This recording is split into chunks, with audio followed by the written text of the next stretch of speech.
Zulkarnain, someone who possessed faith in Allah, but who had power, a power which could not be resisted by any force in the world.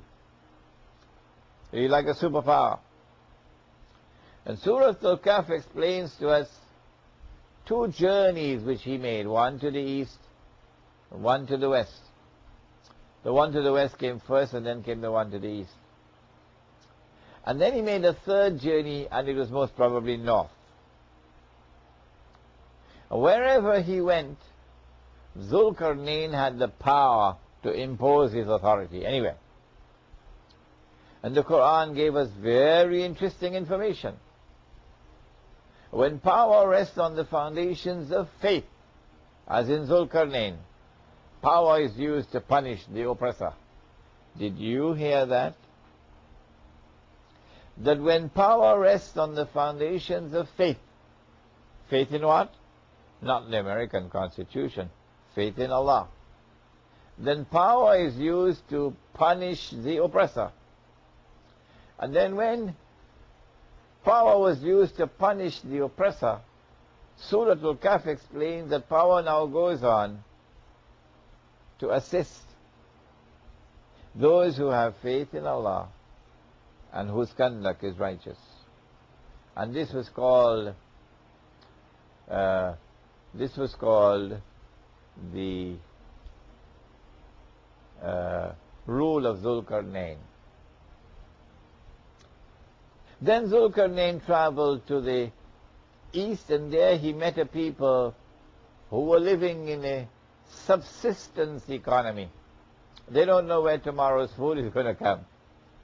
When people are living in such poverty, living a primitive way of life, when power rests on the foundations of faith, how will you relate to such people?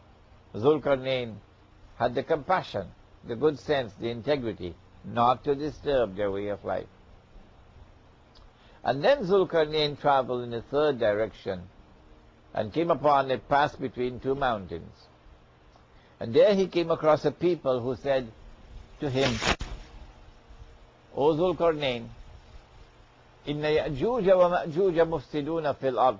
Gog and Magog, these two tribes of people, are committing havoc in the land. They are terrorizing the people. They're using power to oppress, to punish. Can you help us? Can you build a barrier to protect us from these people who have the hearts of beasts? We're prepared to pay you. Zulkarnain says, what my Lord has given to me is more valuable. I don't need your money. He says, just help me with manpower. Bring me blocks of iron. And he built a barrier. And then he said, now build a fire, blow with your bellows. And then he took molten copper and poured it over that iron wall which he had built. When he built it, then Gog and Magog could no longer penetrate the barrier or scale it. Zulkarnain then said, هَذَا رَحْمَةٌ مِّن رَبِّي. This barrier is an act of kindness from my Lord. فَإِذَا جَاءَ وَعْدُ رَبِّي. But when that time comes of which my Lord has warned, namely the last stage with the 10 signs, جَعَلَهُ دَكَّاءَ. Allah is going to bring down the barrier. And when he does that, Gog and Magog are going to be released. That's the origin of the story of Gog and Magog. The Prophet Muhammad ﷺ informed us that Gog and Magog were actually released into the world in his lifetime. And so we've been living in the world of Gog and Magog since that time. But they grow and they escalate their oppression. Every age becoming more corrupted than the last one. Every age having more oppression than the last one, until we reach the present age. How do they do it? Firstly, their indestructible power.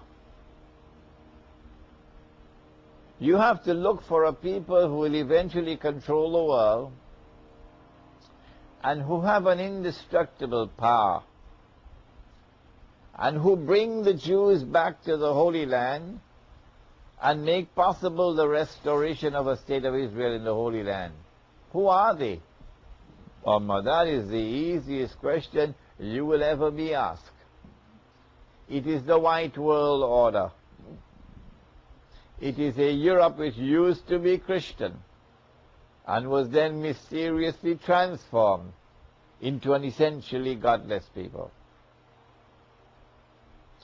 When Gog and Magog are released, and now we've identified them, European modern Western civilization, then said the Prophet ﷺ, none of them dies without leaving 1,000 more behind.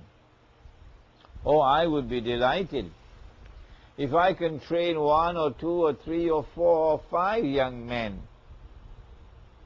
train them, impart to them the knowledge I got from my blessed teacher Maulana Fadlur Rahman Ansari, rahimahullah, and get them to commit themselves to continue the work that I'm doing now in a very humble way. I would be happy with 5. But he said about Gog and Magog, none of them dies without leaving 1,000 more behind. 1,000 more to continue the work that they're doing in oppressing mankind, in corrupting everything. This is called globalization. It's bringing the whole world together, but it is corrupting the whole world. When Gog and Magog took control of the world, they then proceeded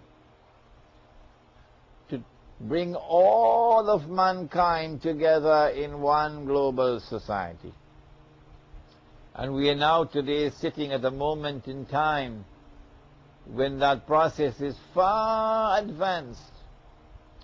Anywhere you go in the world today is the same food. McDonald's hamburgers and Kentucky Fried Chicken. Anywhere you go in the world today, you see people in the same blue jeans.